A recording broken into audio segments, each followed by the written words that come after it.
أعوذ بالله من الشيطان الرجيم. وَإِذْ أَخَذْنَا مِيثَاقَ بَنِي إِسْرَائِيلَ لَا تَعْبُدُونَ إِلَّا اللَّهَ وَبِالْوَالِدَيْنِ إِحْسَانًا وَذِي الْقُرْبَى وَالْيَتَامَى وَالْمَسَاكِينِ وَقُولُوا لِلنَّاسِ حُسْنًا وَأَقِيمُوا الصَّلَاةَ وَآتُوا الزَّكَاةَ ثُمَّ تَوَلَّيْتُمْ إِلَّا قَلِيلًا مِّنكُمْ وَأَنتُم مُّعْرِضُونَ وَإِذْ أَخَذْنَا مِيثَاقَكُمْ لَا تَسْفِكُونَ دِمَاءَكُمْ وَلَا تُخْرِجُونَ أَنفُسَكُم مِّن دِيَارِكُمْ ثُمَّ أَقْرَرْتُمْ وَأَنتُمْ تَشْهَدُونَ ثُمَّ أَنتُمْ هَؤُلَاءِ تَقْتُلُونَ أَنفُسَكُمْ وتخرجون فريقا منكم من ديارهم تظاهرون عليهم بالإثم والعدوان وإن يأتوكم أسارى تفادوهم وهو محرم عليكم إخراجهم أفتؤمنون ببعض الكتاب وتكفرون ببعض فما جزاء من يفعل ذلك منكم إلا خزي في الحياة الدنيا ويوم القيامة يردون إلى أشد العذاب وما الله بغافل عما تعملون أولئك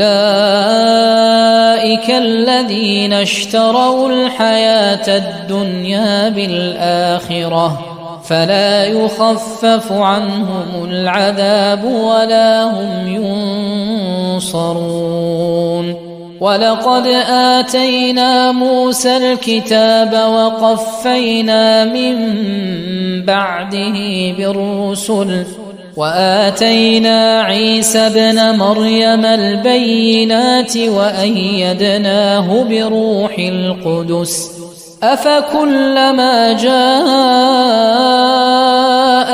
رسول بما لا تهوى أنفسكم استكبرتم ففريقا كذبتم وفريقا تقتلون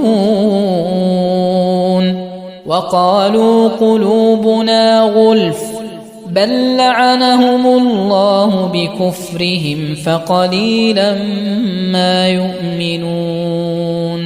إن الحمد لله نحمده ونستعينه ونستغفره ونعوذ بالله من شرور أنفسنا ومن سيئات أعمالنا من يهده الله فلا مضل له ومن يضلل فلا هادي له وأشهد أن لا إله إلا الله وحده لا شريك له وأشهد أن محمدًا عبده ورسوله يا أيها الذين آمنوا اتقوا الله حق تقاته ولا تموتن إلا وأنتم مسلمون يا أيها الناس اتقوا ربكم الذي خلقكم من نفس واحدة وخلق منها زوجها وبث منهما رجالا كثيرا ونساء واتقوا الله الذي تساءلون به والأرحام إن الله كان عليكم رقيبا يا أيها الذين آمنوا اتقوا الله وقولوا قولا سديدا يصلح لكم أعمالكم ويغفر لكم ذنوبكم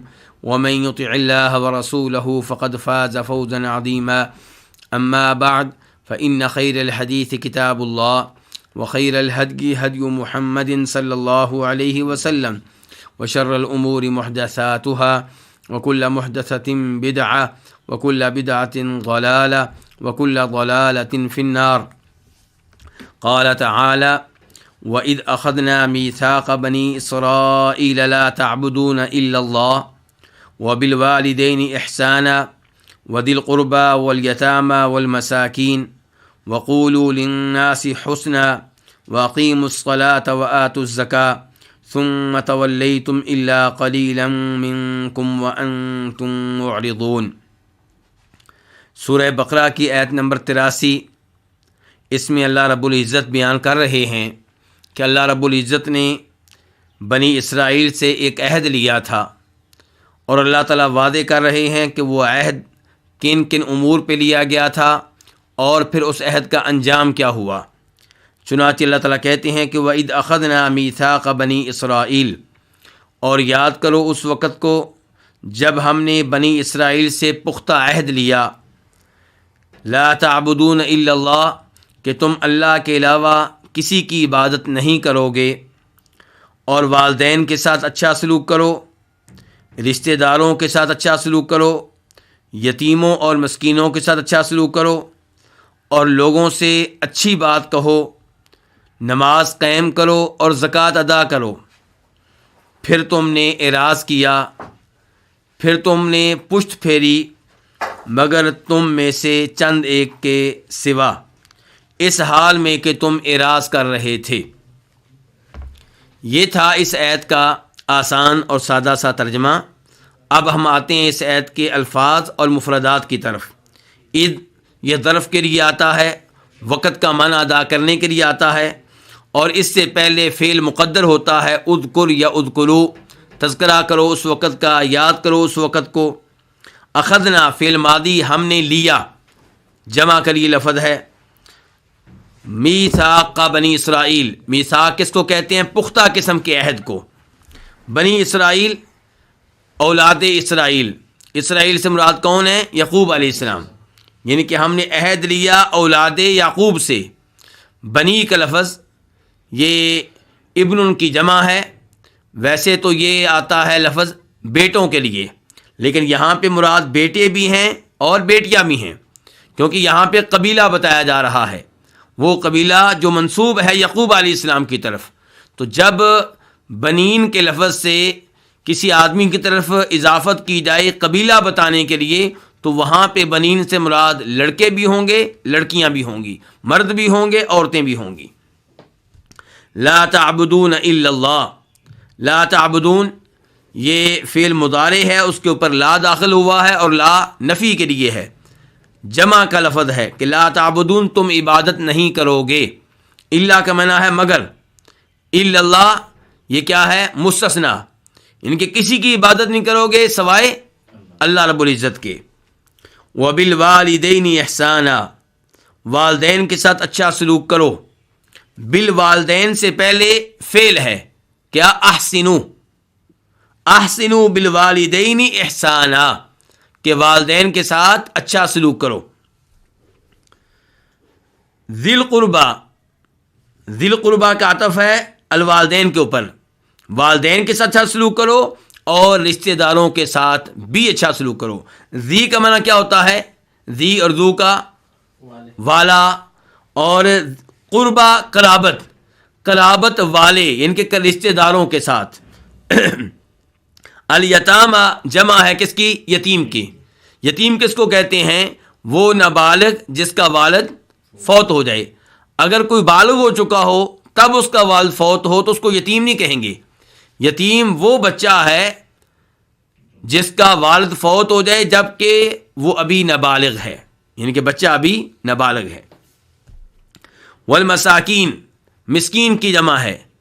فقیر اور مسکین دونوں کے اوپر یہ لفظ بولا جاتا ہے. وقولوا للناس حسنا، قولوا جمع کا لفظ ہے، آرڈر کا لفظ ہے. قولوا تم کہو، اس کا واحد کیا آتا ہے؟ قل. تو قل کی جمع کیا؟ قولوا تم کہو. للناس لوگوں سے، حسنا یہ ویسے تو مصدر ہے اور یہاں پہ یہ صفت بن کر آیا ہے، موصوف اس کا محذوف ہے. ان کے قولوا للناس قولا حسنا، لوگوں سے اچھی بات کہو، عمدہ بات کہو. وَأَقِيمُوا الصَّلَاةَ، اقیمو یہ بھی آرڈر کا لفظ ہے، امر کا لفظ ہے، جمع کے لیے تم قائم کرو. کیا قائم کرو؟ نماز. وَآتُوا، اور تم ادا کرو. آتو تم ادا کرو، یہ بھی جمع کے لیے کیا ادا کرو؟ زکوٰۃ. ثم پھر، تولیتم تم نے پشت پھیری، پیٹھ پھیری. تولیتم فعل ماضی ہے، تم نے پیٹھ پھیری. الا قلیلا، الا استثناء کے لیے ہے، مگر تم میں سے چند ایک کے علاوہ نے. وانتم واو حالیہ ہے. انتم کا معنی کیا ہوتا ہے؟ تم. معرضون یہ جمع ہے کس کی؟ مورز کی. مورز اعراض کرنے والا ایک، اور معرضون کئی ایک اعراض کرنے والے، منہ موڑنے والے. تو اللہ تعالیٰ اس آیت میں بیان کر رہے ہیں اس عہد کا جو اللہ نے بنی اسرائیل سے لیا تھا. اور یہ عہد اللہ نے بنی اسرائیل سے 8 امور میں لیا ہے. 8 امور میں اللہ رب العزت نے بنی اسرائیل سے عہد لیا. تو عہد میں پہلی چیز کیا تھی؟ کہ اللہ کے علاوہ کسی کی عبادت نہیں کرنی. آپ غور کیجئے، عہد یہ نہیں لیا گیا کہ اللہ کی عبادت کرو گے، بلکہ عہد یہ لیا گیا ہے کہ صرف اللہ کی عبادت کرنی ہے اور اللہ کے ساتھ کسی اور کو عبادت میں شریک نہیں کرنا. اس سے آپ اندازہ لگا سکتے ہیں کہ صرف اللہ کی عبادت کرنا یہ عقیدہ کافی نہیں ہے، بلکہ یہ عقیدہ ہونا چاہیے کہ ایک اللہ کی عبادت کی جائے گی اور اللہ کے ساتھ عبادت میں کسی اور کو شریک نہیں کیا جائے گا. اور یہی مطلب ہے، یہی مفہوم ہے کس کا؟ لا الہ الا اللہ کا. اللہ کے علاوہ کسی کی عبادت نہیں کرو گے. یہ کس کا حق ہے؟ اللہ رب العزت کا. اور یہ تمام حقوق سے بڑھ کر حق ہے. یہ وہ حق ہے جس کی خاطر اللہ رب العزت نے جنوں اور انسانوں کو پیدا کیا. اللہ تعالیٰ فرماتے ہیں سورہ زاریات میں، وَمَا خَلَقْتُ الْجِنَّ وَالْإِنسَ إِلَّا لِيَعْبُدُونَ، کہ میں نے تمام جنوں کو، تمام انسانوں کو صرف اپنی عبادت کے لیے پیدا کیا ہے. بلکہ یہی وہ سبب ہے، یہی وہ وجہ ہے جس کے لیے اللہ رب العزت نے لوگوں کی طرف اپنے نبی اور رسول بھیجے. فرمایا وَلَقَدْ بَعَثْنَا فِي كُلِّ أُمَّةٍ رَسُولًا أَنِ اعْبُدُوا اللَّهَ وَاجْتَنِبُوا الطَّاغُوتَ. ہم نے ہر قوم میں ایک رسول بھیجا ہے. رسول کو کیا پیغام دیا گیا؟ کہ وہ لوگوں سے کہے کہ اعبدوا اللہ، اللہ کی عبادت کرو. اس کے بعد اللہ کی عبادت کرو اور غیر اللہ کی عبادت سے دور رہو. اس بات پہ غور کرنا چاہیے. صرف اللہ کی عبادت کرنا یہ ہے عقیدہ. اللہ کی عبادت کرنا، اللہ کے ساتھ اوروں کی بھی عبادت کرنا، یہ غلط ہے. اور مکہ والے یہی کچھ کرتے تھے کہ اللہ کے ساتھ ساتھ غیر اللہ کو، بتوں کو، اپنے بزرگوں کو، لات وغیرہ کو پکارتے تھے، یہ سوچ کر، یہ سمجھ کر کہ یہ اللہ کے پیارے ہیں. جب ہم ان کی عبادت کریں گے، ان کے لیے بکرا ذبح کریں گے، ان کے لیے نظر مانیں گے، تو یہ اللہ سے ہماری شفاعت کریں گے، اللہ سے ہمارے لیے رابطہ کریں گے، ان کی وجہ سے ہمارا کام ہو جائے گا. تو آپ اللہ کے علاوہ کسی اور کو مستقل بذات جانیں یا مستقل بذات نہ جانیں، جب آپ اس کو مشکل اوقات میں غیبانہ طور پہ پکاریں گے اور اسے مشکل کشا، حاجت روا، غوث اعظم سمجھیں گے، تو یہ اللہ کے ساتھ شرک ہو جائے گا. لا تعبدون الا اللہ. تو پہلا عہد، اس عہد کا پہلا حصہ کیا ہے؟ کہ اللہ کے علاوہ کسی کی عبادت نہیں کرو گے. دوسرے نمبر پہ وَبِالْوَالِدَيْنِ إِحْسَانًا، والدین کے ساتھ اچھا سلوک کرو.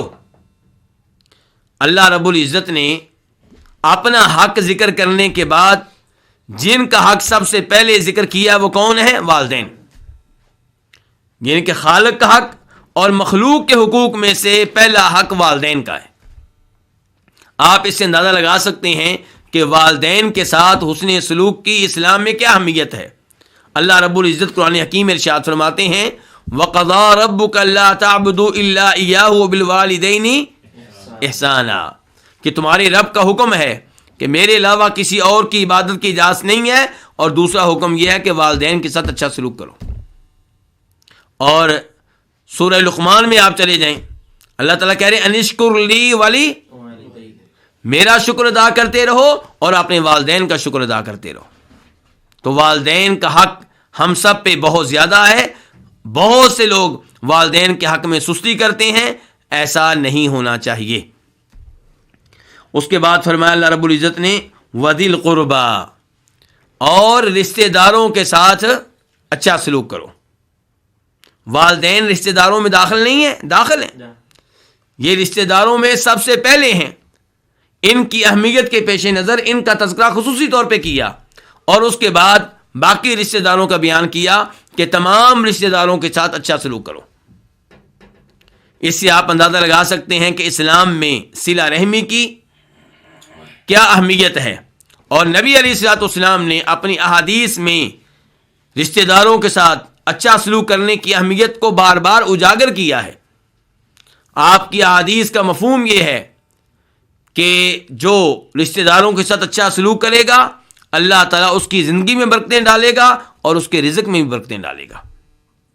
اس لیے رشتہ داروں کے ساتھ ہمیشہ اچھا سلوک کرنا چاہیے۔ اس کے بعد اللہ تعالیٰ کہتے ہیں والیتامی، یتیموں کے ساتھ اچھا سلوک کرو۔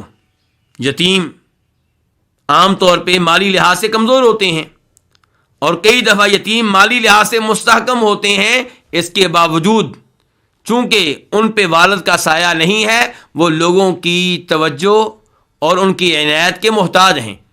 ان کے سروں پہ شفقت کا ہاتھ رکھنا چاہیے۔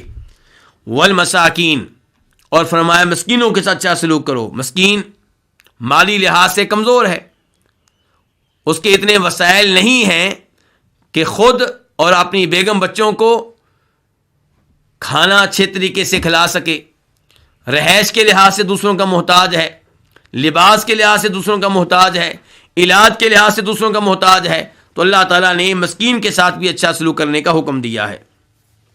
وَقُولُوا لِلنَّاسِ حُسْنًا، اور تم لوگوں سے کہو حسنہ، اچھی بات، لوگوں سے عمدہ بات کرو۔ لوگوں کو نیکی کا حکم دینا یہ کیا ہے؟ اچھی بات ہے۔ آپ کسی کو نماز کی ترغیب دیتے ہیں، یہ اچھی بات ہے۔ آپ کسی کو روزہ رکھنے کی ترغیب دیتے ہیں، اچھی بات ہے۔ آپ کسی کو تلاوت کی ترغیب دیتے ہیں، یہ اچھی بات ہے۔ آپ کسی کو قرآن کا ترجمہ و تفسیر پڑھنے کی ترغیب دیتے ہیں، اچھی بات ہے۔ آپ کسی کو صبح و شام کے اذکار کرنے کی ترغیب دیتے ہیں، اچھی بات ہے، اور اللہ تعالیٰ اس کا حکم دے رہے ہیں۔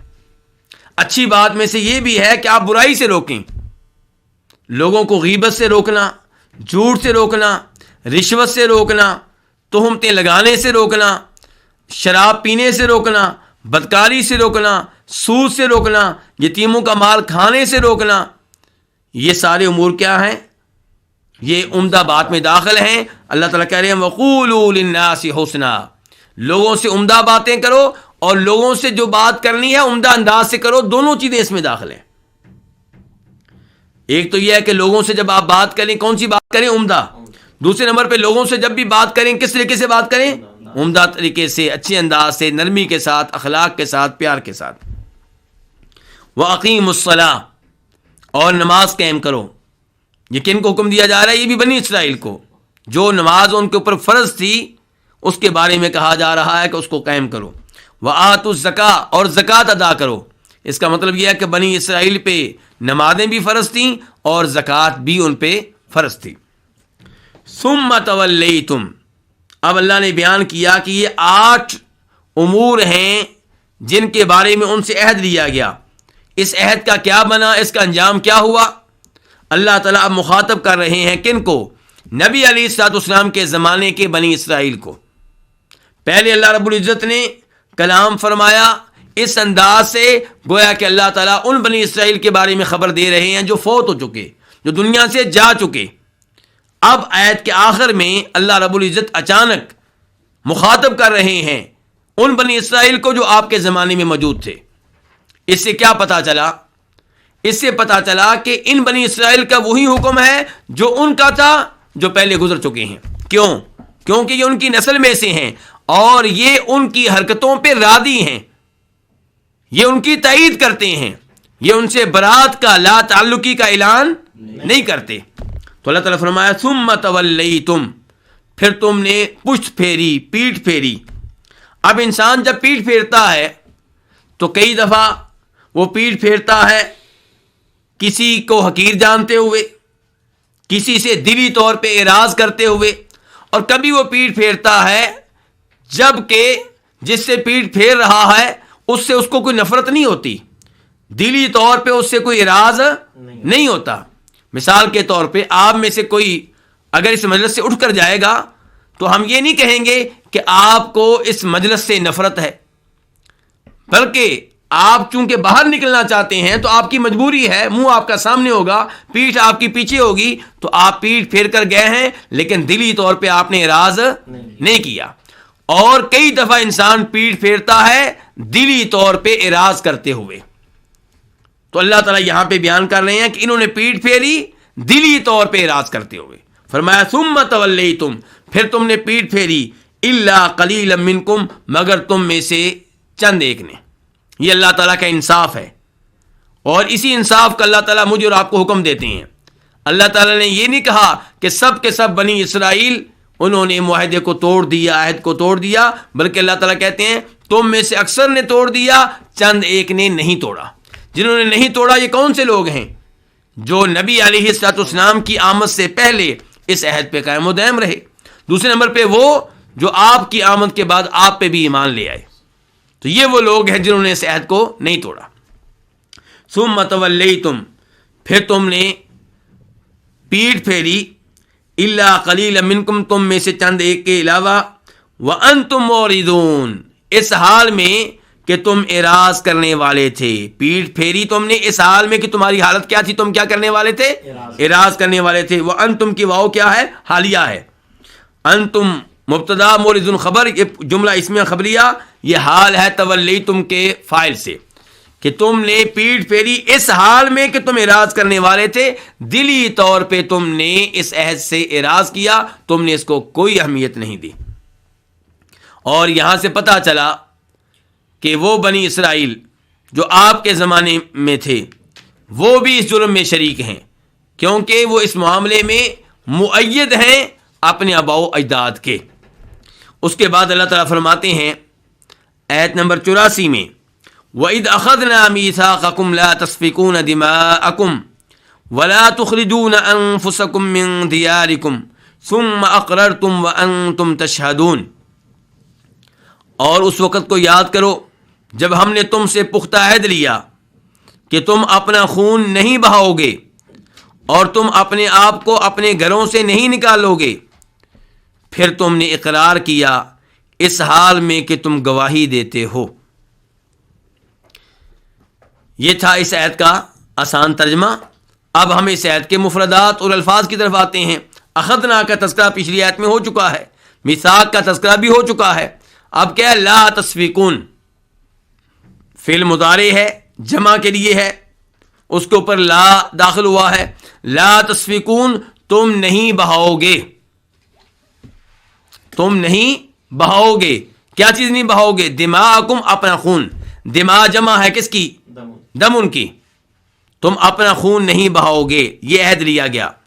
ولا تخرجون انفسکم، اور تم نہیں نکالو گے اپنے آپ کو اپنے گھروں سے۔ لا تخرجون یہ بھی فعل مضارع ہے جس کے اوپر لا داخل ہوا ہے، وہ لا جس کا معنی نہیں کا ہوتا ہے، کہ تم نہیں نکالو گے انفسکم، اپنے آپ کو۔ انفس جمع ہے کس کی؟ نفس، اپنی جان کو، اپنے آپ کو۔ کہاں سے نہیں نکالو گے؟ من دیارکم، اپنے گھروں سے۔ دیار جمع ہے کس کی؟ دار کی۔ ثم اقررتم، پھر تم نے کیا کیا؟ اقرار کیا۔ اقررتم فعل ماضی ہے، جمع کے لیے تم نے اقرار کیا، اعتراف کیا، قبول کیا۔ وانتم تشہدون، واو حالیہ ہے۔ انتم، تم، تشہدون، تم کیا کرتے ہو؟ گواہی دیتے ہو، فعل مضارع ہے، جمع کے لیے۔ اس آیت کی تفسیر کیا ہے؟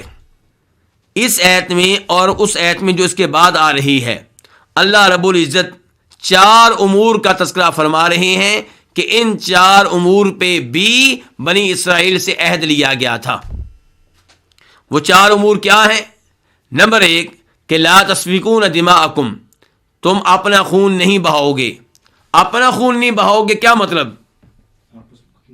یعنی کہ ایک دوسرے کو قتل نہیں کرو گے، لیکن اللہ نے یہ نہیں کہا کہ دوسرے کو قتل نہیں کرو گے، اللہ کہہ رہے اپنا خون نہیں بہاؤ گے، کیونکہ ایک امت میں جتنے بھی لوگ ہوتے ہیں وہ ایک جسم کی طرح ہوتے ہیں۔ مسلمان سارے کے سارے ایک جسم کی طرح ہیں، یہودی آپس میں ایک جسم کی طرح ہیں، عیسائی آپس میں ایک جسم کی طرح ہیں، ایک انسان کی طرح ہیں۔ تو اللہ تعالیٰ کہہ رہے ہیں تم اپنا خون نہیں بہاؤ گے، یعنی کہ تم اگر اپنے میں سے کسی کو قتل کرتے ہو گویا کہ تم نے اپنے جسم کو قتل کیا ہے، یہ کام نہیں کرنا۔ اور دوسرا وہ معاملہ جس پہ عہد لیا گیا وہ کیا ہے کہ وَلَا تُخْرِجُونَ أَنفُسَكُم مِّن دِيَارِكُم، تم اپنے آپ کو اپنے گھروں سے نہیں نکالو گے۔ اس کا کیا مطلب ہے کہ اپنے کسی دینی بھائی کو اس کے گھر سے نہیں نکالو گے۔ کسی کو تنگ کرنا، اس کو اس کے گھر سے نکالنا، نکلنے پہ مجبور کر دینا، یہ کام بھی تم نے نہیں کرنا۔ تو اللہ تعالیٰ نے یہ دو چیزیں اس آیت میں بیان کر دی ہیں، باقی دو چیزوں کا تذکرہ آئندہ آیت میں آئے گا۔ تو اللہ تعالیٰ کہہ رہے ہیں کہ ہم نے تم سے عہد لیا، مخاطب کون ہے؟ بنی اسرائیل۔ تو کس چیز پہ عہد لیا تھا؟ نمبر 1 تم ایک دوسرے کو قتل نہیں کرو گے، نمبر 2 تم ایک دوسرے کو اپنے اپنے وطن سے نہیں نکالو گے، اپنے اپنے گھروں سے نہیں نکالو گے۔ ثم اقررتم، اللہ تعالیٰ کہتے ہیں ہم نے عہد لیا، تم نے عہد کو مانا، اقرار کیا، قبول کیا، وانتم تشہدون، اس حال میں کہ تم گواہی دیتے ہو۔ تم گواہی دو گے کہ تم نے یہ عہد قبول کیا تھا، تم سے عہد لیا گیا تھا، تم نے عہد کو مانا تھا، پھر تم نے کیا کیا وہ اگلی آیت میں اللہ تعالیٰ واضح کریں گے۔ تو آیت نمبر 85 اللہ تعالیٰ فرماتے ہیں ثم انتم هؤلاء تقتلون انفسكم وتخرجون فريقا منكم من ديارهم تظاهرون عليهم بالاثم والعدوان وان ياتوكم اسارى تفادوهم وهو محرم عليكم اخراجهم۔ یہ آیت چونکہ لمبی ہے اس لیے آدھی آیت میں نے فی الحال پڑھی ہے، فی الحال اس کا ترجمہ اور اس کی تفسیر بعد میں اس کو مکمل کریں گے۔ اللہ تعالیٰ کہتے ہیں ثم انتم، پھر تم وہی ہو کہ تم قتل کرتے ہو اپنے آپ کو اور تم نکالتے ہو اپنے میں سے ایک گروہ کو ان کے گھروں سے، تم ایک دوسرے کی مدد کرتے ہو ان کے خلاف، بالاسمی گناہ کے ساتھ، والعدوانی اور ظلم و زیادتی کے ساتھ، اور اگر وہ تمہارے پاس قیدی بن کر آئیں تو تفادوہم، تم ان کا فدیہ دے کر ان کو چھڑاتے ہو، جبکہ اصل بات یہ ہے کہ تم پہ حرام کیا گیا تھا ان کو نکالنا۔ یہ تھا اس آیت کے آدھے حصے کا ترجمہ۔ اب ہم اس آیت کے الفاظ کی طرف آتے ہیں۔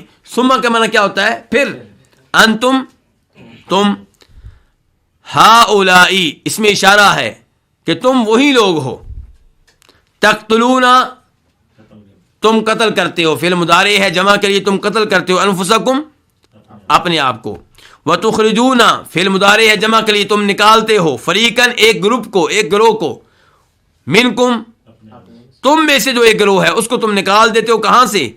من دیارہم، ان کے گھروں سے۔ تظاہرون، یہ فعل مضارع ہے جمع کے لیے ہے، تم ایک دوسرے سے تعاون کرتے ہو، ایک دوسرے کی مدد کرتے ہو، علیہم، ان کے خلاف، یعنی کہ جن کو نکالا جا رہا ہے، جن کو قتل کیا جا رہا ہے، ان کے خلاف تم ایک دوسرے کی مدد کرتے ہو، اور یہ مدد نیکی پہ مبنی نہیں ہے، خیر پہ مبنی نہیں ہے، بلکہ بالاسم والعدوان، گناہ اور ظلم و زیادتی پہ مبنی ہے۔ وَإِن يَأْتُوكُمْ أُسَارَىٰ، اور اگر وہ تمہارے پاس قیدی بن کر آئیں، ان حرف شرط ہے، اگر، یاتو، وہ آئیں، کم، تمہارے پاس، اسارا، اسیر کی جمع ہے، کیا بن کر؟ قیدی بن کر، تفادوہم، تم ان کا فدیہ دیتے ہو، ان کا فدیہ دے کر ان کو چھڑاتے ہو۔ تفادوہم اصل میں کیا تھا؟ تفادون، یہ بھی کیا فعل مضارع ہے جمع کے لیے ہے۔ وہوا، یہ ضمیر شان ہے۔ ضمیر شان کون سی ہوتی ہے؟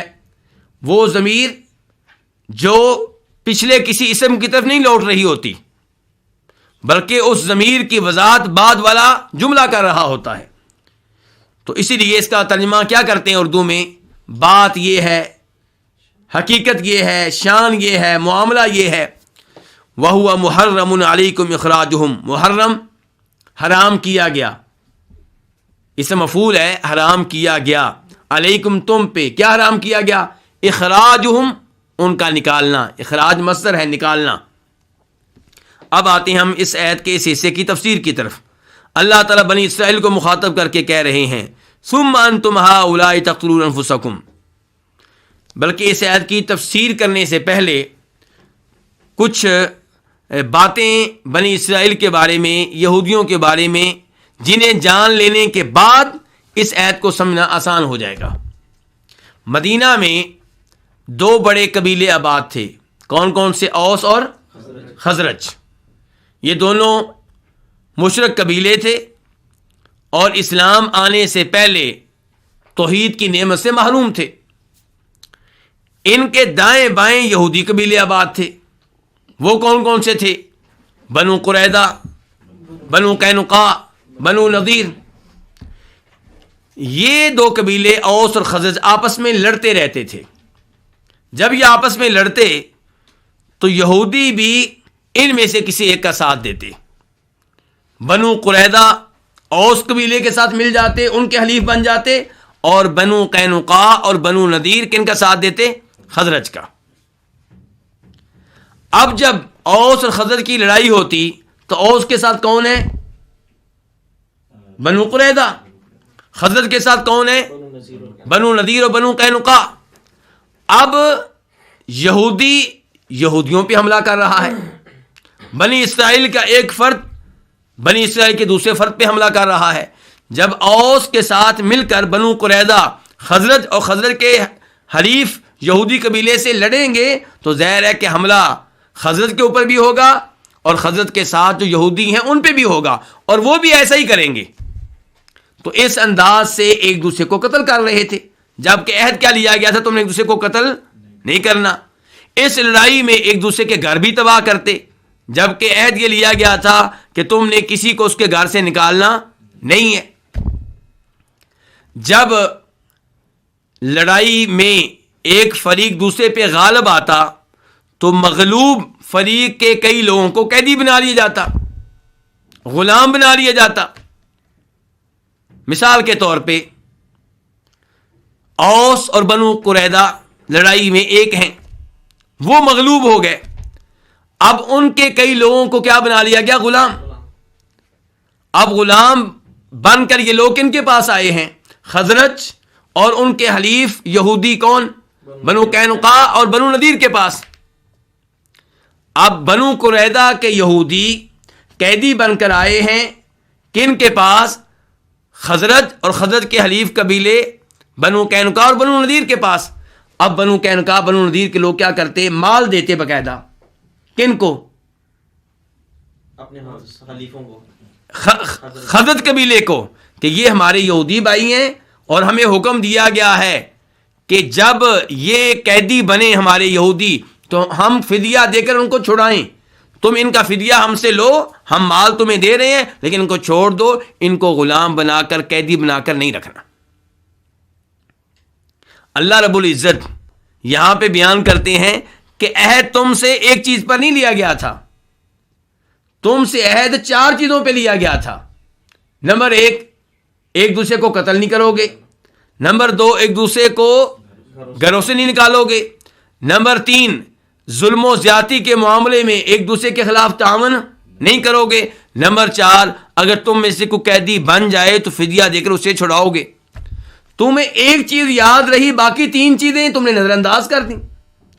اگر تم ایک دوسرے کے خلاف لڑائی کا حصہ نہ بنتے، ایک دوسرے کو گھروں سے نہ نکالتے، ایک دوسرے کے خلاف ظلم و زیادتی کے کاموں میں تعاون نہ کرتے تو فدیہ دے کر چھڑانے کی نوبت ہی نہیں آنی تھی۔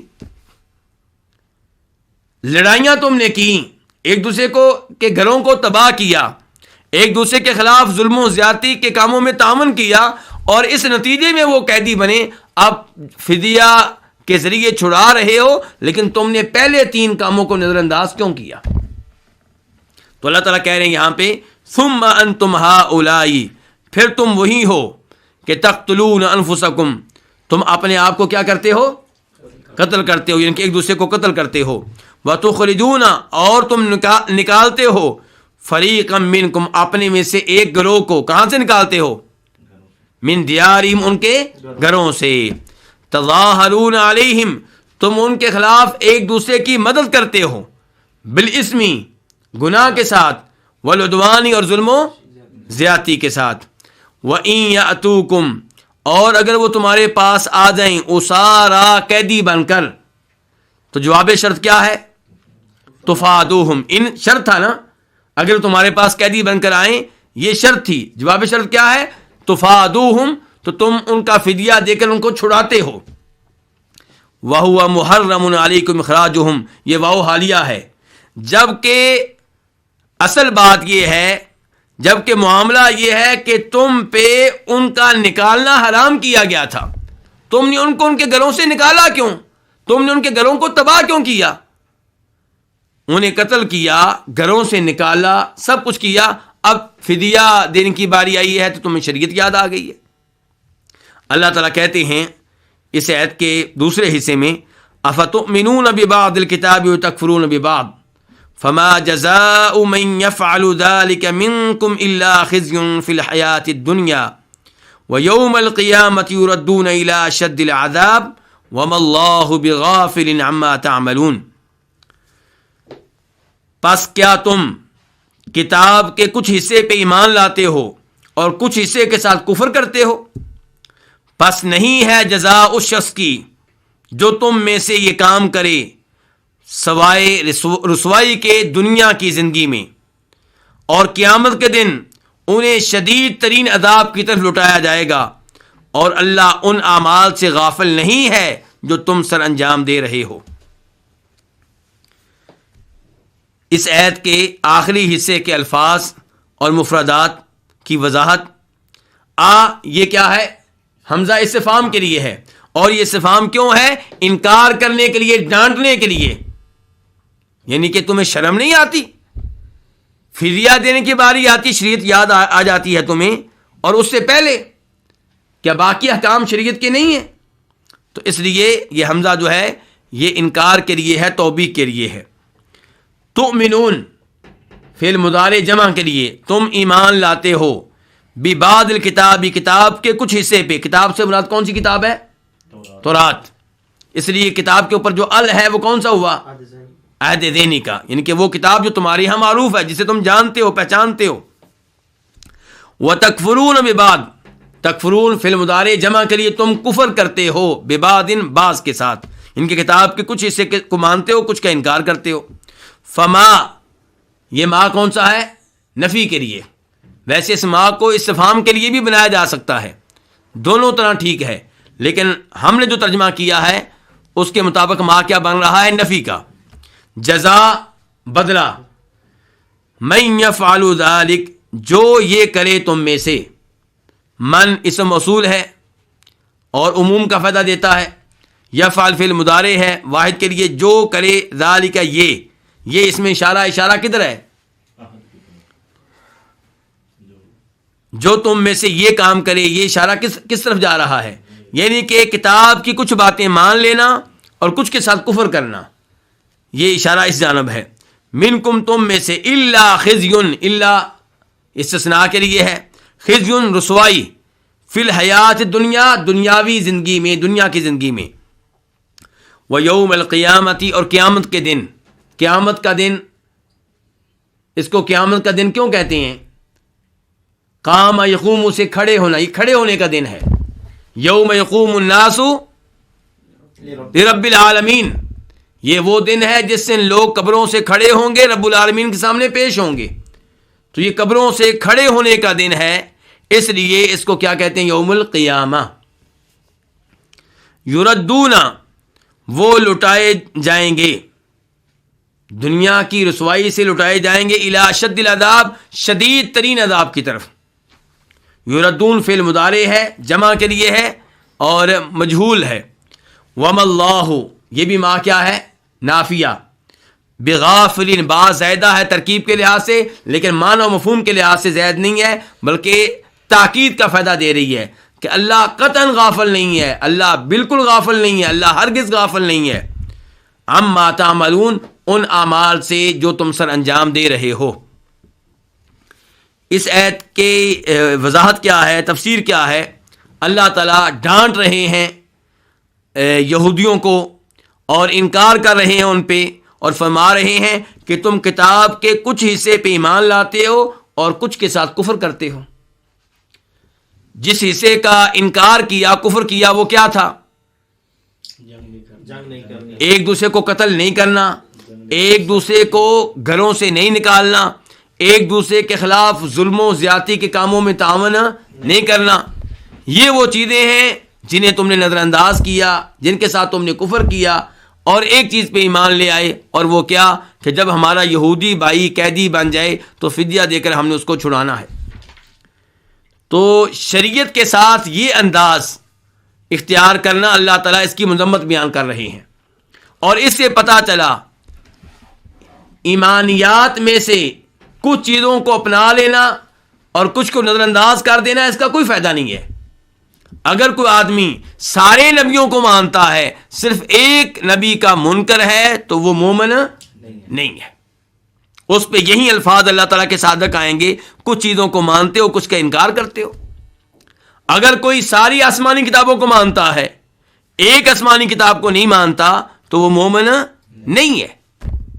اگر کوئی قرآن کی سب صورتوں کو مانتا ہے، سب آیتوں کو مانتا ہے، ایک آیت کو نہیں مانتا، قرآن کے سب احکام کو مانتا ہے، ایک حکم کو نہیں مانتا، قرآن کے سب مسائل کو مانتا ہے، ایک مسئلے کو نہیں مانتا، تو وہ کافر ہے، مومن نہیں ہے. مومن وہ ہے جو ہر چیز پہ ایمان لے کر آئے. اور یہ اللہ رب العزت نے بتایا ہے کہ کچھ چیزوں کو مان لیتے ہو، کچھ کا انکار کرتے ہو. یہ مرض مسلمانوں میں بھی پایا جاتا ہے. مسلمان نماز پڑھیں یا نہ پڑھیں، لیکن مانتے ہیں کہ نماز واجب ہے، فرض ہے، پڑھنی چاہیے، شریعت کا حصہ ہے اور اس کی بڑی اہمیت ہے. مسلمان مانتے ہیں کہ روزوں کی بڑی اہمیت ہے، مسلمان مانتے ہیں حج کی بڑی اہمیت ہے. لیکن جب مسلمانوں سے بات ہوتی ہے داڑھی کے بارے میں، تو وہ اس انداز سے گفتگو کرتے ہیں گویا کہ یہ شریعت کا حصہ ہی نہ ہو.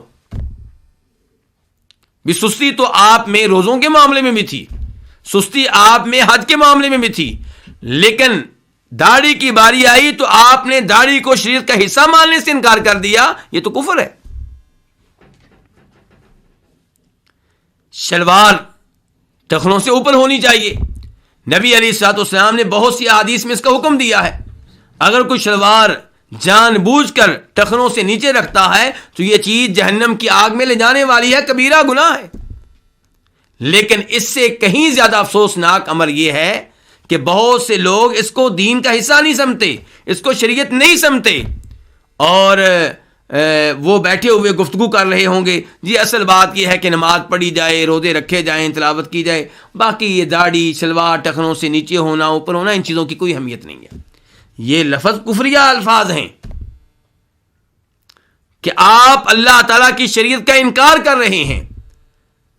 جس چیز کو نبی علیہ الصلوۃ والسلام نے شریعت کا حصہ بنایا اور اس کو اتنی اہمیت دی کہ فرمایا جو جان بوجھ کر شلوار ٹخنوں سے نیچے رکھتا ہے، چادر نیچے رکھتا ہے، کپڑا نیچے رکھتا ہے، اللہ تعالیٰ روز قیامت اس سے کلام نہیں کریں گے، اس کی طرف نہیں دیکھیں گے، اسے گناہوں سے پاک صاف نہیں کریں گے، اس کے لیے دردناک عذاب ہے. اور آپ بڑی آسانی سے کہہ رہے ہیں کہ اس کی کوئی اہمیت نہیں ہے، اس کا شریعت سے کوئی تعلق نہیں ہے.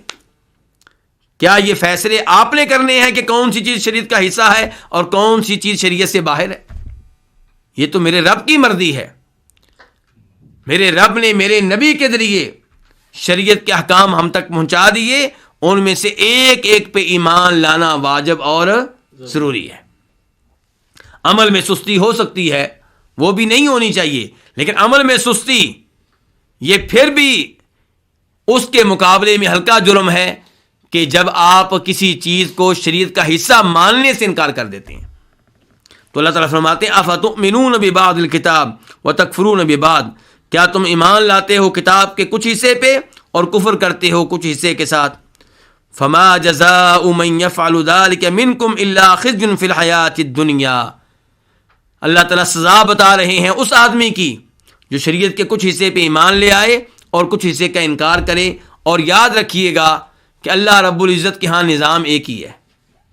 ایسا نہیں ہے کہ یہودی یہ کام کرے تو اس کے لیے یہ سزا ہے اور مسلمان یہ کام کرے تو اس کے لیے یہ سزا نہیں ہے، ایسا نہیں ہے.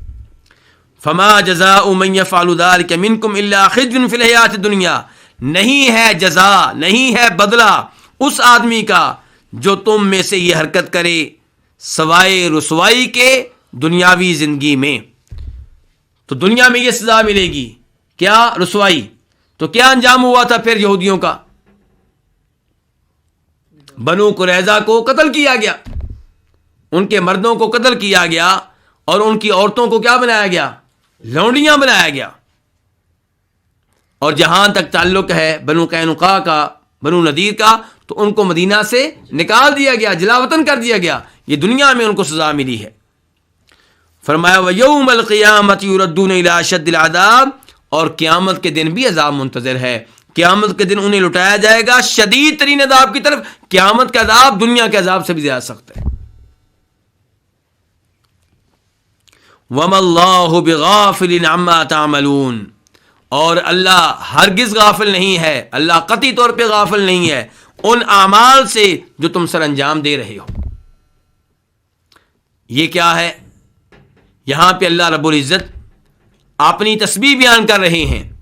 تسبیح کا مطلب کیا ہوتا ہے؟ اللہ کو ہر طرح کے عیب سے پاک قرار دینا. تو اللہ تعالیٰ کو کسی چیز کا علم نہ ہو، اللہ تعالیٰ کسی چیز سے غافل ہو، یہ عیب کی بات ہے. اور اللہ تعالیٰ تسبیح بیان کرتے ہوئے کہہ رہے ہیں کہ اللہ تعالیٰ غفلت سے پاک ہے. اللہ تعالیٰ کو تمہارے ایک ایک عمل کی خبر ہے. اللہ تعالیٰ تمہاری ایک ایک حرکت کو جانتا ہے، تمہاری ایک ایک حرکت اللہ کے علم میں ہے. تو اللہ تعالیٰ تمہارے اعمال سے غافل نہیں ہے. جب اللہ تعالیٰ کہہ رہے ہیں کہ اللہ تمہارے اعمال سے غافل نہیں ہے، اس میں اثبات ہے اللہ تعالیٰ کے علم کا.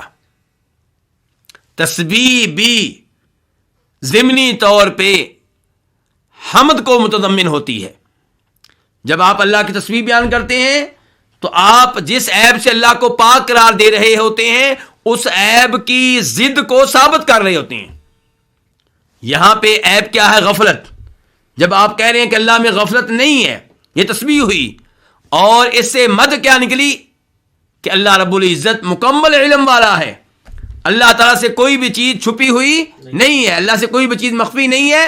اور اس کے ساتھ ساتھ یہ جملہ وارننگ بھی ہے، تحدید ہے، دھمکی ہے ان لوگوں کے لیے جو غلط کام کرتے ہیں، جو شریعت کی کسی بات کا انکار کرتے ہیں، جو شریعت کے احکام کی خلاف ورزیاں کرتے ہیں. اللہ تعالیٰ دھمکی دیتے ہوئے کہہ رہے ہیں کہ اللہ تمہارے اعمال سے غافل نہیں ہے. اللہ تعالیٰ کو تمہاری ایک ایک حرکت کا علم ہے اور اس پہ تمہارا حساب ہوگا اور اس کے مطابق تمہارے انجام کا فیصلہ ہوگا. وَمَا اللَّهُ بِغَافِلٍ عَمَّا تَعْمَلُونَ.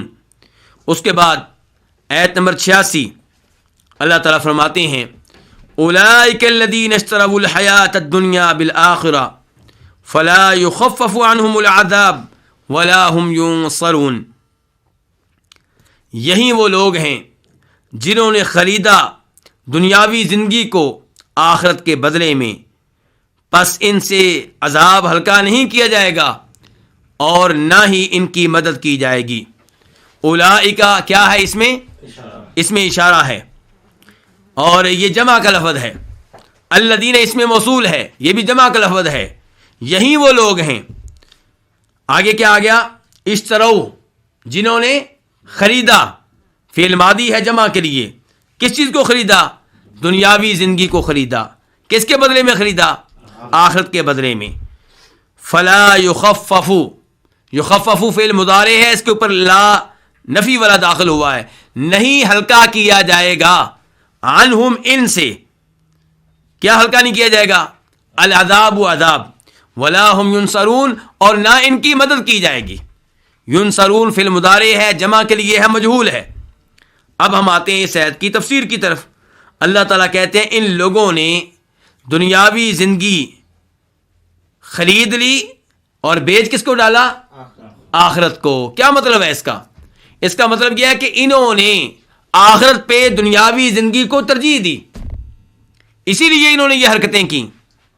ایک دوسرے کو قتل کرنا، ایک دوسرے کو گھروں سے نکالنا، ایک دوسرے کے خلاف ظلم و زیادتی کے امور میں تعاون کرنا، یہ سب کچھ کیوں تھا؟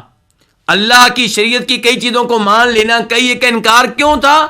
یہ دنیا کو آخرت پہ ترجیح دینا تھا. جس کو آخرت کی فکر ہوگی وہ کوئی بھی ایسی حرکت نہیں کرے گا جس حرکت کی وجہ سے روز آخرت میں سزا ملے. لیکن ان لوگوں نے دنیا کو اہمیت دی اور آخرت کو اہمیت نہیں دی. اس لیے اللہ تعالیٰ کہتے ہیں کہ ان لوگوں نے دنیاوی زندگی کو خرید لیا کس کے بدلے میں؟ آخرت کے بدلے میں. یہ بات جو آخرت پہ داخل ہوئی ہے یہ بدلے کا معنی دے رہی ہے. فلا یخفف عنہم العذاب. اب انجام کیا ہے کہ ان سے عذاب بالکل ہلکا نہیں کیا جائے گا اور نہ ہی ان کی کوئی مدد کی جائے گی.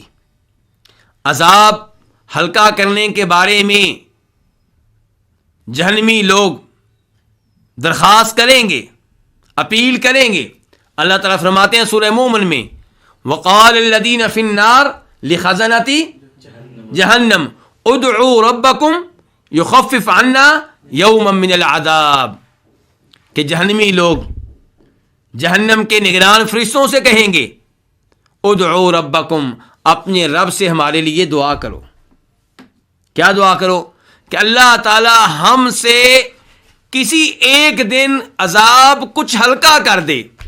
یعنی کہ ایک عرصے سے ہم اس عذاب میں ہیں, کبھی کوئی چھٹی نہیں ہوئی, کبھی کوئی نرمی نہیں ہوئی, کبھی کوئی تخفیف نہیں ہوئی, کسی ایک دن عذاب ہلکا تو کر دیا جائے. جواب کیا آئے گا؟ قالوا اولم تک تأتیکم رسلکم بالبینات قالوا بلا قالوا فادعوا وما دعاء الکافرین الا فی ضلال. فرشتے کہیں گے اللہ کا پیغام لے کر تمہارے پاس اللہ کے نبی رسول آئے تھے یا نہیں آئے تھے؟ کہیں گے بالکل آئے تھے. تو فرشتے کہیں گے اب تم جو دعائیں کرنی ہیں کر لو, کوئی فائدہ نہیں ہوگا. اللہ کے نبی تمہیں دعوت دیتے رہے, تم نے اللہ کے نبیوں کی دعوت کو قبول نہیں کیا. آج تم پکارتے رہو, چیختے رہو, چلاتے رہو, دعائیں کرتے رہو, آج تمہاری سنی نہیں جائے گی. تو اس لیے انسان کو چاہیے کہ اللہ کی شریعت پہ مکمل طور پہ عمل کرے اور اس بات سے بچے کہ اللہ کی شریعت کی کسی بھی چیز کا اس کے منہ سے انکار نکلے. تو اللہ تعالیٰ فرماتے ہیں فلا یخفف عنہم العذاب, ایسے لوگوں سے عذاب ہلکا نہیں کیا جائے گا.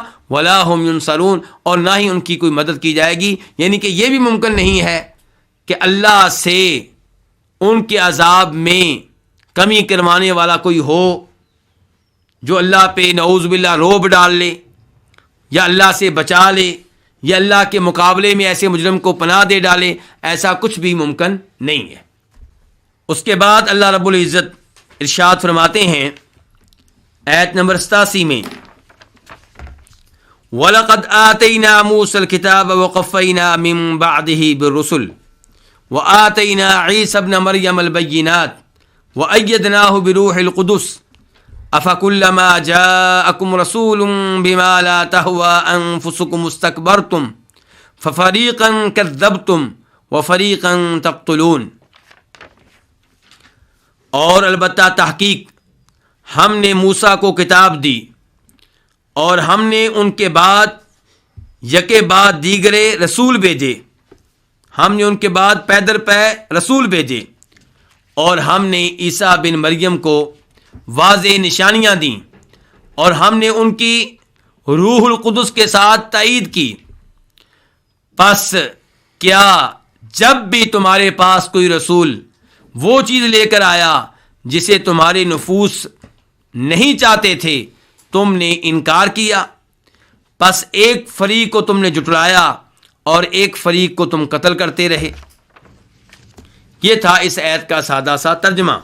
اب ہم آتے ہیں اس آیت کے الفاظ اور مفردات کی طرف. وَلَقَدْ, لقد کا لام بتا رہا ہے کہ اس سے پہلے قسم ہے جو مقدر ہے, یعنی کہ واللہ لقد, یہ لام اسی قسم کے جواب میں ہے.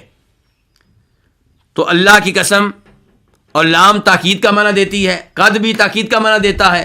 قد کا معنی بھی ہے تحقیق یقیناً, لام کا معنی بھی یہی ہے تحقیق یقیناً.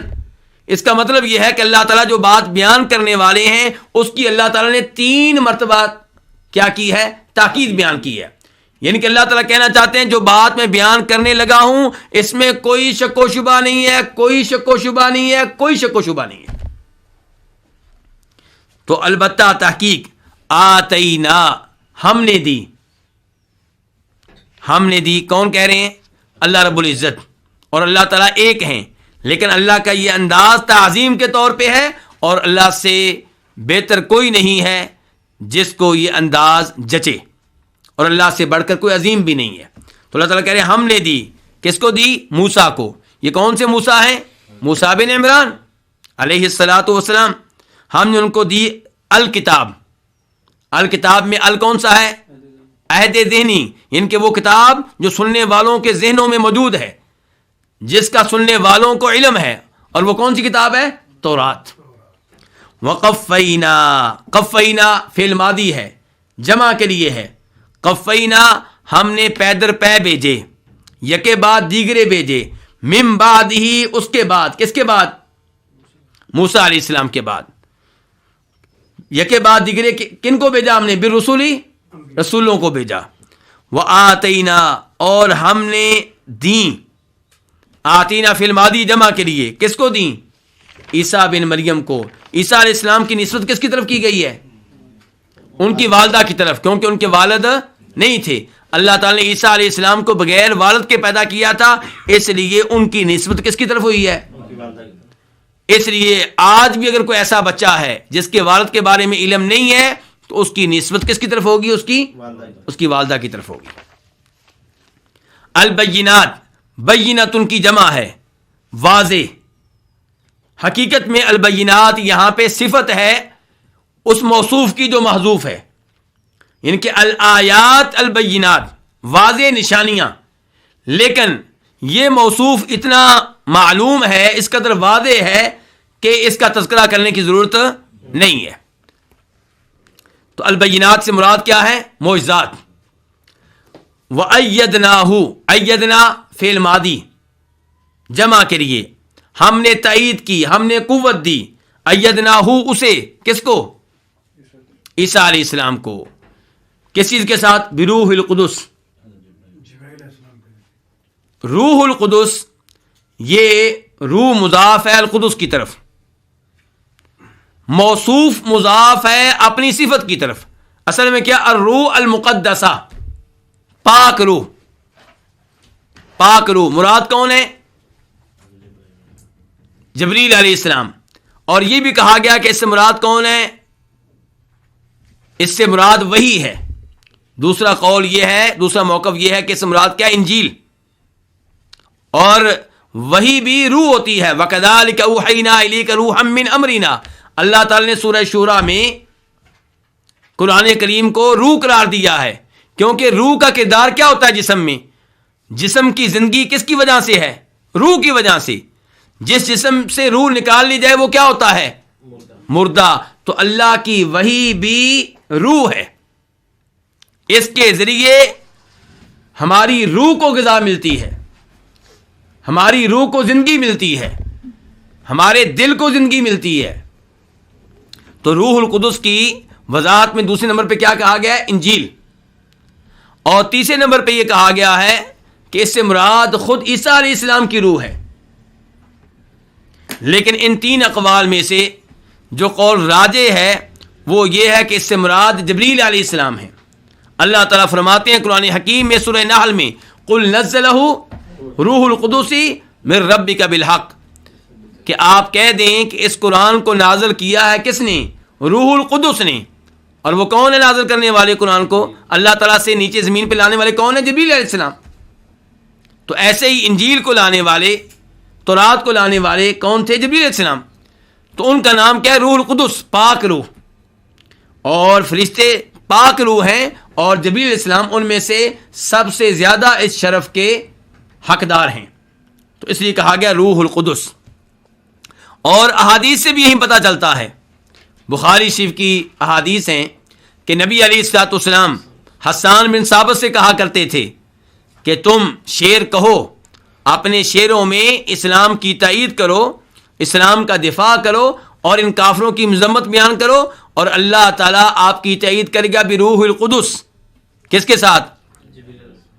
روح القدس کے ساتھ. اور دوسری حدیث میں وضاحت آئی کہ جبریل، اس سے مراد کون ہے؟ جبریل. تو اس لیے یہاں پہ بھی مراد جبریل علیہ السلام ہیں. افکلما جاءکم رسول، جو ہے استفہام کے لیے ہے، حمزہ استفہام کے لیے. اور استفہام سے مراد یہاں پہ کیا ہے؟ ڈانٹنا، توبیخ اور انکار. کلما یہ شرط کے لیے آیا ہے اور تکرار کے لیے آتا ہے. جب بھی، جا آیا، کم تمہارے پاس، رسول کوئی رسول. اب جا کے بعد حرف کون سا آیا ہے؟ با. حرف کیا آیا ہے؟ با. بما لا تہوا انفسکم با. تو یعنی کہ جا کا صلہ جو ہے وہ با ہے. تو اب جا بی کا معنی کیا ہو گیا؟ لایا. با کے بغیر ہو تو جا کا معنی کیا؟ آیا. جب جا کے بعد با آ گئی تو معنی کیا ہو گیا؟ لایا. یہ جب بھی تمہارے پاس کوئی رسول وہ چیز لے کر آیا جسے تمہارے نفوس نہیں چاہتے تھے. ما اسم موصول ہے الذی کے معنی میں. لا تہوا فعل مضارع ہے, مؤنث کے لیے ہے. لا تہوا نہیں چاہتے تھے. انفسکم تمہارے نفوس. استکبرتم تم نے کیا کیا؟ انکار کیا, تم نے تکبر کیا. استکبرتم یہ جواب ہے کلما کا. کلما شرط ہے تو جواب شرط کیا ہے؟ استکبرتم. کہ جب بھی تمہارے پاس کوئی رسول ایسی چیز لے کر آیا جسے تمہارے نفوس نہیں چاہتے تھے, استکبرتم تم نے تکبر کیا. ففریقا کذبتم, فریق گروہ کو کہتے ہیں. ایک گروہ کی تم نے تکذیب کی, یعنی کہ نبیوں کے ایک گروہ کی تم نے کیا کی؟ تکذیب کی. فریقاً یہ مفعول بھی بن رہا ہے کذبتم کے لیے. کذبتم فعل ماضی ہے, جمع کے لیے تم نے تکذیب کی, تم نے جھٹلایا, تم نے جھوٹا قرار دیا. وفریقاً اور ایک گروہ کو تقتلون تم قتل کرتے رہے, فعل مضارع ہے, جمع کے لیے ہے. اب ہم آتے ہیں اس آیت کی تفسیر کی طرف. اللہ تعالیٰ بنی اسرائیل پہ کیے گئے اپنے احسانات کا تذکرہ جاری رکھے ہوئے ہیں, اور ساتھ ساتھ اللہ تعالیٰ وعدے کرتے ہیں کہ ان احسانات کے معاملے میں بنی اسرائیل کا رویہ کیا تھا. تو یہاں پہ بھی اللہ تعالیٰ کہہ رہے ہیں وَلَقَدْ آتَيْنَا مُوسَى الْكِتَابَ, اور البتہ تحقیق ہم نے موسیٰ کو کتاب دی. کون سی کتاب؟ تورات. یہ اللہ کا کیا ہو گیا؟ احسان. دوسرا احسان کیا ہے؟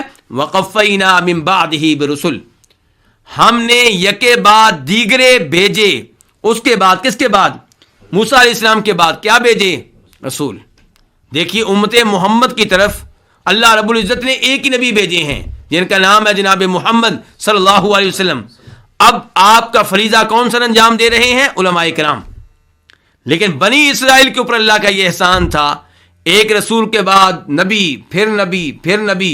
ان کے اللہ نے بہت سارے نبی ان کی طرف بھیجے ہیں. یہ اللہ تعالیٰ کا ان کے اوپر بہت بڑا انعام ہے, اور اس کا تذکرہ موسیٰ علیہ السلام نے بھی کیا تھا. وَإِذْ قَالَ مُوسَىٰ لِقَوْمِهِ يَا قَوْمِ اذْكُرُوا نِعْمَةَ اللَّهِ عَلَيْكُمْ إِذْ جَعَلَ فِيكُمْ انبیاء وجعلکم ملوکا. اللہ کا انعام ہے تمہارے اوپر, اللہ نے تم میں کئی بادشاہ بنائے اور اللہ نے تم میں کئی نبی بنائے. تو کئی رسول آئے ہیں موسیٰ علیہ السلام کے بعد. مثال کے طور پہ سلیمان علیہ السلام, داود علیہ السلام, یحییٰ علیہ السلام, زکریا علیہ السلام. تو کئی نبی آئے ہیں. وَآتَيْنَا عِيسَى ابْنَ مَرْيَمَ الْبَيِّنَاتِ, اور ہم نے عیسیٰ بن مریم کو واضح نشانیاں دیں. جو نشانیاں عیسیٰ علیہ السلام کو دی گئیں ان سے مراد معجزات ہیں جو ان کو ملے. کیا کیا معجزات ہیں ان کے؟ مردوں کو زندہ کرنا, اور مادرزاد اندھے کو شفا دینا, جو برس کی بیماری میں مبتلا ہے اس کو شفا دینا, اور وہ لوگ مٹی کے پرندے بناتے اور پھر اس میں پھونک مارتے عیسیٰ علیہ السلام, وہ حقیقی پرندہ بن کے اڑنا شروع ہو جاتا.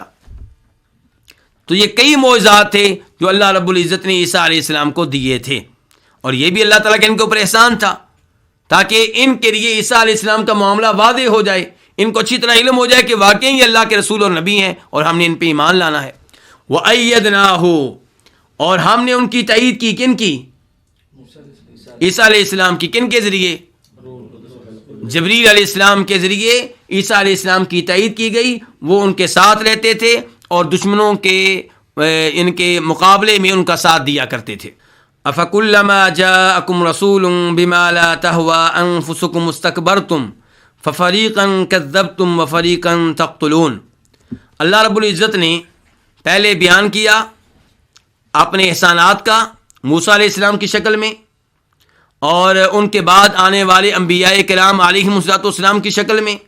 خصوصاً نام لیا گیا عیسیٰ علیہ السلام کا کیونکہ ایک بڑے رسول تھے, ایک بڑے نبی تھے, اور یہودیوں نے ان کی تکذیب کی تھی, انہیں تنگ کیا تھا, انہیں تکلیفیں دی تھیں, اس لیے ان کا خصوصی طور پہ اللہ تعالیٰ نے یہاں پہ تذکرہ کیا ہے. اب اللہ تعالیٰ بیان کرنا چاہتے ہیں کہ تمہاری حرکتیں کیا تھیں میرے ان احسانات کے مقابلے میں. اللہ تعالیٰ فرماتے ہیں کہ تم نے ان نبیوں کے ساتھ کیا سلوک کیا؟ افکلما جاءکم رسول بما لا تہوی انفسکم استکبرتم، جب بھی تمہارے پاس کوئی رسول ایسی چیزیں لے کر آیا جو تمہیں پسند نہیں تھیں، جنہیں تمہارے نفوس نہیں چاہتے تھے، جنہیں تمہارے دل نہیں چاہتے تھے، استکبرتم، تم نے وہ چیزیں ماننے سے انکار کر دیا، تم نے تکبر کا مظاہرہ کیا۔ یہ ہے بنی اسرائیل کا سلوک، کن کے ساتھ؟ اللہ کے عظیم نبیوں کے ساتھ، اللہ کے عظیم رسولوں کے ساتھ۔ اس سے آپ اندازہ لگا سکتے ہیں ان کی سرکشی کا، ان کے تمرد کا، ان کی طغیانی کا۔ اللہ تعالیٰ فرماتے ہیں فَفَرِيقًا كَذَّبْتُمْ وَفَرِيقًا تَقْتُلُونَ، وہ نبی جو تمہاری طرف بھیجے گئے ان کے دو گروپ ہیں، ان کے دو گروہ ہیں۔ ایک وہ گروہ جن کی تم نے کیا کی؟ تکذیب کی، انہیں جھوٹا قرار دیا، انہیں نبی ماننے سے انکار کر دیا، اور دوسرے نمبر پہ وہ نبی ہیں جن کو تم نے قتل کیا۔ اب بنی اسرائیل کے لحاظ سے نبی دو حصوں میں تقسیم ہو گئے، نمبر ایک وہ جن کی تکذیب کی گئی، نمبر دو وہ جن کو قتل کیا گیا۔ تکذیب کی گئی، اس کی مثال کیا ہے؟ عیسیٰ علیہ السلام۔ جن کو قتل کیا گیا ان کی مثال کیا ہے؟ یحییٰ علیہ السلام، زکریا علیہ السلام۔ اور عیسیٰ علیہ السلام کو بھی قتل کرنے کی انہوں نے کوشش کی، بلکہ یہ تو دعویٰ کرتے ہیں کہ ہم نے قتل کیا ہے۔ وہ الگ بات ہے کہ اللہ رب العزت نے عیسیٰ علیہ السلام کو بچا لیا، لیکن یہ تو اسے اپنا کارنامہ سمجھتے ہیں کہ ہم نے ان کو قتل کیا ہے۔ آپ اس سے اندازہ لگا سکتے ہیں ان کی سرکشی کا اور تمرد کا۔ اور یہاں پہ ایک بات نوٹ کیجئے، اللہ تعالیٰ کہتے ہیں نبیوں کے ایک گروہ کی تم نے تکذیب کی، لفظ اللہ نے کیا بولا؟ کذبتم فعل ماضی کا، یعنی کہ یہ ورب ہے پاسٹ کے لیے، اور پھر کہا وفریقا تقتلون، اور ایک گروہ کو تم قتل کرتے رہے۔ یہاں پہ فعل مضارع آ گیا، یہاں پہ اللہ نے یہ نہیں کہا کہ وفریقا قتلتم، کہ نبیوں کے ایک گروپ کو تم نے قتل کیا اور ایک گروہ کی تم نے تکذیب کی، بلکہ اللہ کہہ رہے ہیں ایک گروہ کی تم نے تکذیب کی، انہیں جھوٹا قرار دیا، انہیں نبی ماننے سے انکار کیا، اور ایک گروہ کو تم قتل کرتے رہے۔ تو یہ انداز اللہ نے کیوں تبدیل کیا؟ یہاں پہ بھی اللہ تعالیٰ فعل ماضی کیوں نہیں لے کر آئے، فعل مضارع کیوں لے کر آئے ہیں؟ اس میں کیا حکمت ہے اللہ بہتر جانتے ہیں، لیکن علماء کرام نے کوشش کی ہے اس راز تک پہنچنے کی، اس حکمت کو جاننے کی، جس کی وجہ سے اللہ رب العزت نے ایک جگہ فعل ماضی کو استعمال کیا اور دوسری جگہ پہ فعل مضارع کو استعمال کیا۔ تو ایک تو اس میں حکمت یہ ہے کہ آیت کا اختتام ہو رہا ہے، اور آیت کے اختتام میں تقتلون، اگلی آیت کے آخر میں کیا آ رہا ہے؟ یؤمنون، اور آیت نمبر 86 کے آخر میں کیا آ رہا ہے؟ ینصرون۔ تو ینصرون، تقتلون، یؤمنون، ایک وزن بن رہا ہے۔ اور دوسرے نمبر پہ جو اس میں حکمت ہے وہ یہ ہے کہ قتل کا سلسلہ ختم نہیں ہوا، تکذیب کا سلسلہ ختم ہو گیا، یعنی کہ عیسیٰ علیہ السلام کی تکذیب کی، بعد میں آنے والے نبیوں کی تکذیب کی، جب ہمارے نبی کی باری آئی تو صرف تکذیب کا سلسلہ ختم ہو گیا۔ تو کیا ہمارے نبی کی تکذیب نہیں کی انہوں نے؟ نہیں، ان کے پاس دو چیزیں تھیں، ایک تکذیب اور ایک قتل۔ قتل جو ہوتا ہے اس میں ساتھ تکذیب بھی ہوتی ہے۔ نبی کو قتل اسی لیے کرتے رہے نا کہ نبی نہیں سمجھتے اسے۔ تو ایک ہے صرف تکذیب، نبی کو جھوٹا قرار دینا، اور ایک ہے قتل کرنا، اور قتل میں ساتھ کیا چیز ہوتی ہے؟ تکذیب بھی ہوتی ہے۔ تو صرف تکذیب کا زمانہ ختم ہو گیا، اب کون سا زمانہ ہے؟ قتل کا، جس میں تکذیب بھی شامل ہے۔ تو ہمارے نبی کو قتل کرنے کی کوشش انہوں نے کی ہے۔ کیا خیبر کی لڑائی میں انہوں نے نبی علیہ الصلوۃ والسلام کو تحفہ کے طور پہ وہ بکری نہیں دی تھی جس میں زہر ملا ہوا تھا؟ وہ تو اللہ رب العزت نے آپ کو بچا لیا۔ بلکہ علماء کرام کا یہ موقف ہے کہ نبی علیہ الصلوۃ والسلام وہ نبی ہیں جو شہید ہیں۔ کیوں؟ کیونکہ زہر کے اثرات آپ کے جسم میں رہے، جب تک آپ جسمانی طور پہ بہت مضبوط تھے اس زہر نے آپ کے اوپر کوئی اثر نہیں ڈالا، لیکن جب آخری دنوں میں آپ شدید بیمار ہوئے اور موت کا وقت قریب آیا تب آپ زہر کے اثرات کو محسوس کر رہے تھے۔ بخاری وغیرہ کی حدیث ہے، جس سے پتہ چلتا ہے کہ آپ نے اس زہر کے اثرات کو محسوس کیا اور فرمایا وہ زہر جو مجھے دیا گیا تھا اس کے اثرات کو میں اب محسوس کر رہا ہوں، میری رگیں کٹ رہی ہیں اس سے۔ تو اس لیے نبی علیہ الصلوۃ والسلام کے بارے میں صحیح موقف یہ ہے کہ آپ کو شہادت کی موت ملی ہے، تو گویا کہ قتل کرنے کا سلسلہ جاری رہا ہے، قتل کرنے کا سلسلہ جاری رہا ہے۔ انہوں نے تو خیبر کے موقع پہ قتل کرنے کی کوشش کی، لیکن اس موقع پہ اللہ نے بچا لیا، لیکن اس زہر کے اثرات باقی رہے، اور جب آپ فوت ہوئے تو وہ زہر آپ کو تکلیف دے رہی تھی، آپ کو تنگ کر رہی تھی، اور آپ نے بتایا کہ اس سے میری رگیں کٹ رہی ہیں، اس لیے آپ شہادت کی موت آپ نے پائی ہے۔ فَفَرِيقًا كَذَّبْتُمْ وَفَرِيقًا تَقْتُلُونَ، ایک فریق کی تم نے تکذیب کی اور ایک فریق کو تم قتل کرتے رہے۔ تو قتل کرنے کا سلسلہ نزول قرآن تک جاری رہا ہے، اور میں نے گزارش کی ہے کہ قتل کے ضمن میں کیا ہے؟ تکذیب بھی ہے۔ اس کے بعد اللہ تعالیٰ فرماتے ہیں آیت نمبر 88 میں، وَقَالُوا قُلُوبُنَا غُلْفٌ بَل لَّعَنَهُمُ اللَّهُ بِكُفْرِهِمْ فَقَلِيلًا مَا يُؤْمِنُونَ، اور انہوں نے کہا ہمارے دل غلاف میں ہیں، پردوں میں ہیں، بلکہ ان پہ اللہ نے لعنت کی ہے ان کے کفر کی وجہ سے، تو بہت کم وہ ایمان لاتے ہیں۔ یہ تھا آیت نمبر 88 کا آسان سا ترجمہ۔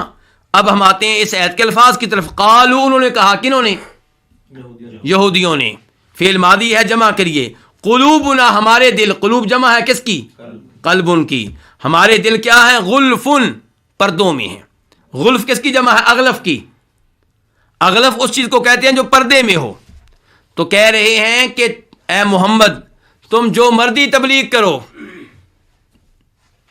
قرآن پڑھ کر سناؤ، جو مرضی کرو، ہمارے دل پردے میں ہیں، تمہاری تبلیغ، تمہارا قرآن ہمارے اوپر کوئی اثر نہیں ڈالے گا۔ وَقَالُوا قُلُوبُنَا فِي أَكِنَّةٍ مِّمَّا تَدْعُونَا إِلَيْهِ وَفِي آذَانِنَا وَقْرٌ، انہوں نے کہا کہ ہمارے دل پردے میں ہیں، تمہاری دعوت ہمارے اوپر اثر نہیں کرے گی، تمہاری دعوت ہمارے دلوں میں داخل نہیں ہوگی۔ بالکل وہی انداز یہاں پہ ہے، کہنے لگے ہمارے دل کیا ہے؟ پردے میں ہیں، یعنی کہ ہمارے دل محفوظ ہیں، ہمارے دلوں پہ آپ کی تبلیغ، آپ کی دعوت، آپ کا کلام اثر نہیں کرے گا۔ اللہ نے کیا کہا؟ بل لعنہم اللہ، بل اضراب کے لیے ہے، کیا مطلب؟ بلکہ اللہ نے ان پہ لعنت کی ہے ان کے کفر کی وجہ سے۔